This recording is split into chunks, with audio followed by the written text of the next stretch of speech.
Cette vidéo vous est présentée par Univers Ludo. Rendons les jeux accessibles à tous. Vous pouvez visiter leur boutique au www.universludo.ca.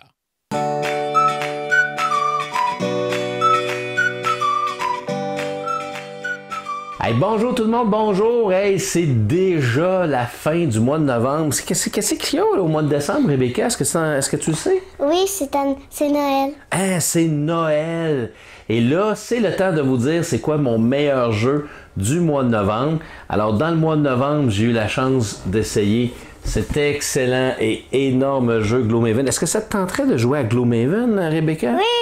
Oh, ici, j'ai quelqu'un qui va aimer ça, jouer à Gloomhaven. Probablement que quand tu vas avoir l'âge de jouer à Gloomhaven, j'aurais probablement pas fini la campagne, fait qu'on va pouvoir s'amuser ensemble. Mais c'est pas lui mon jeu du mois, j'ai pas joué assez vraiment pour vous dire qu'il a battu mon jeu du mois. Est-ce que tu pourrais me le passer, s'il te plaît? C'est une grosse et énorme boîte qui s'en vient à la vitesse d'une tortue et c'est Clans of Caledonia. Clans of Caledonia, Rebecca, est-ce que tu sais qu'est-ce qu'on peut faire dans Clans of Caledonia? Non. On peut faire du pain, okay. on peut faire aussi du fromage, on peut faire du whisky. Oh, je t'ai déjà entendu jouer avec maman. Ah oui, tu nous as vu jouer parce que c'est un jeu que j'ai quand même joué très souvent pendant le mois de novembre. J'ai joué en solo, j'ai joué à 2, j'ai joué à 4 personnes.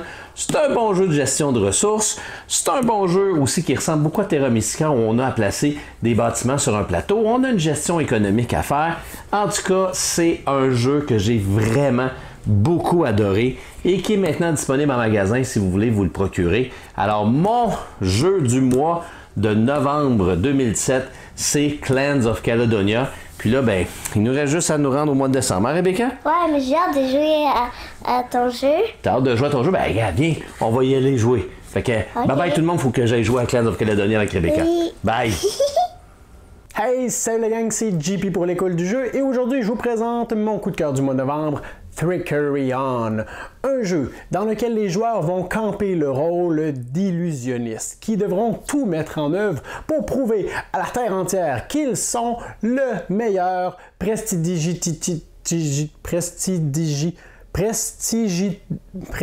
magicien.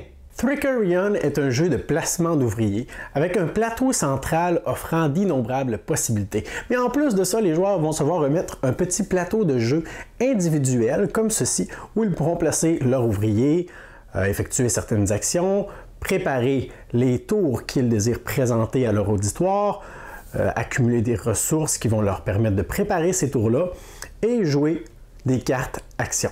Et comme si ce plateau individuel n'était pas déjà assez grand, il sera possible en cours de partie de venir embaucher des personnages qui vont arriver avec leurs propres caractéristiques, leurs propres avantages et qui vont s'ajouter à votre plateau, le rendant ainsi immense et dévorant tout l'espace disponible sur la table.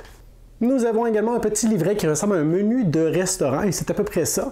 En fait, on a tous les sortilèges qu'il est possible de préparer selon la sphère de magie dans laquelle vous désirez œuvrer, que ce soit des tours mécaniques, des illusions, des évasions, attraper une balle au vol, faire disparaître un éléphant sur la scène, s'évader d'un baril qui est projeté dans l'eau. Alors tout ça sont des tours qu'il est possible de réaliser. On a toutes les informations nécessaires dans ce petit livret. Mais ce que j'apprécie particulièrement de Trickerion, c'est le fait qu'il s'agit d'un jeu qui nous laisse la possibilité de prévoir à long terme sans avoir vraiment des bâtons dans les roues et des imprévus qui vont venir gâcher nos plans.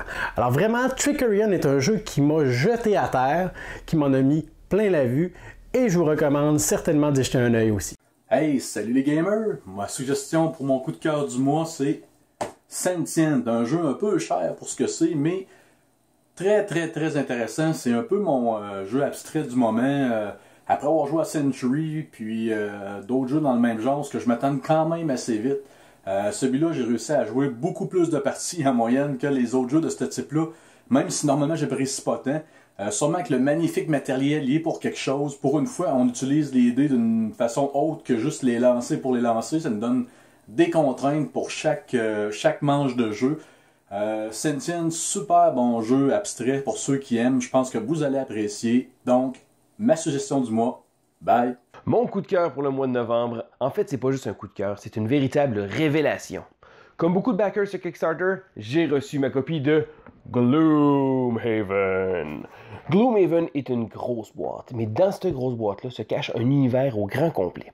Ça se trouve être un jeu qui ressemble presque à un jeu de rôle en tant que tel. Il y a beaucoup de scénarios, puis on va faire évoluer des personnages à travers une campagne qui va être propre à chacun. Donc, il y a des enveloppes de cachets, il y a beaucoup de secrets, des personnages qui sont barrés au début, et on va prendre nos personnages et on va réussir à les faire évoluer jusqu'à temps qu'ils prennent même leur retraite pour changer. L'univers de Gloomhaven est vraiment incroyable. C'est un jeu qui utilise des mécaniques un peu de legacy. Ça veut dire qu'au travers des parties, on va modifier de manière permanente notre histoire de Gloomhaven. Donc, on va coller des collants, on va même peut-être bien avoir à ouvrir des enveloppes secrètes et peut-être même aussi avoir à déchirer des cartes qui serviront plus parce que c'est votre campagne. Mais vous, est-ce que vous allez avoir le guts de rentrer dans Gloomhaven? Est-ce que vous êtes prêts pour vivre Gloomhaven? C'est mon choix et mon coup de cœur du mois. Merci David encore une fois de l'invitation pour partager mon coup de cœur de novembre 2017. Alors j'aurais bien aimé vous présenter le jeu Gloomhaven, une grosse boîte que j'ai reçue récemment. Par contre, à la quantité de matériel, je vais me donner la peine de passer à travers certains scénarios pour pouvoir me faire une idée sur le jeu et vous donner mon opinion sur le contenu, puisque ça va nécessiter des heures de plaisir, assurément, puisque juste à la lecture des règlements, on en salive avec les différentes nouveautés qu'on trouve dans ce jeu-ci. C'est un univers complètement réinventé, alors j'ai bien hâte de le découvrir. Je vais vous en parler probablement le mois prochain. Mais donc pour le mois de novembre, j'aimerais vous présenter un projet québécois, donc récemment mis en marché suite à une campagne Kickstarter, un matériel de haute qualité et que j'ai nommé Vikingard. Alors Vikingard est un jeu de la compagnie Jack Bro, une nouvelle maison d'édition des frères Jean-Thomas et Étienne Rioux et de Éric Poulain au niveau de la production. Donc on se plonge dans l'univers des Vikings, au niveau mythique, un plateau de jeu modulable avec un nouveau monde circulaire à découvrir à chaque fois, à chaque partie, du matériel de haute qualité, de haute originalité. Donc on n'a pas des lancers de dés, mais des lancers de runes.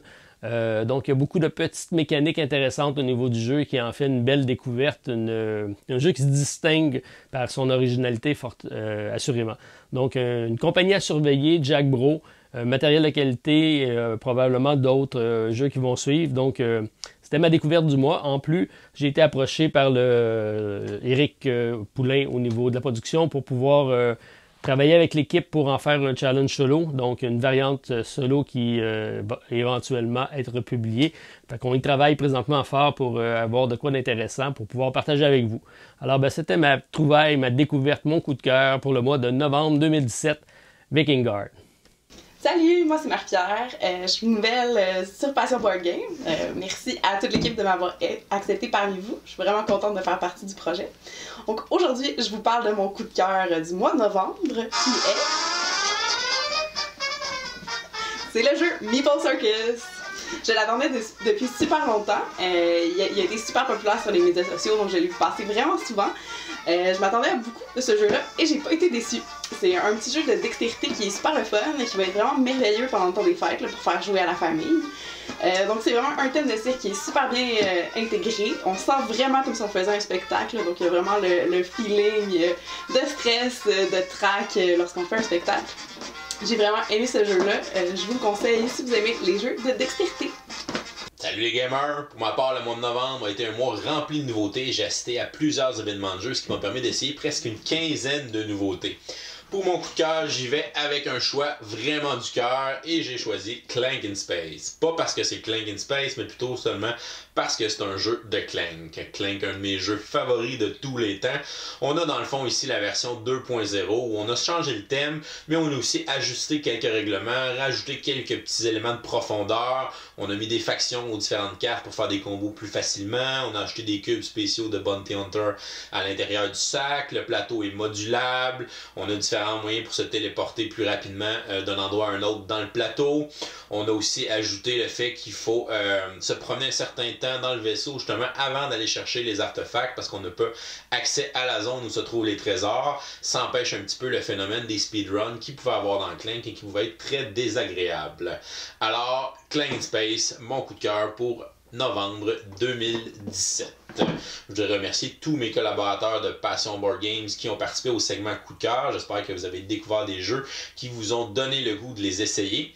Venez nous visiter sur passionboardgames.com pour d'autres nouvelles actualités sur les jeux de société. Et pour terminer ce segment, je vous laisse avec notre collaborateur Gusanoman qui vous a fait un petit film pour vous présenter son coup de cœur du mois. Alors, continuez de gamer et on se voit au mois prochain.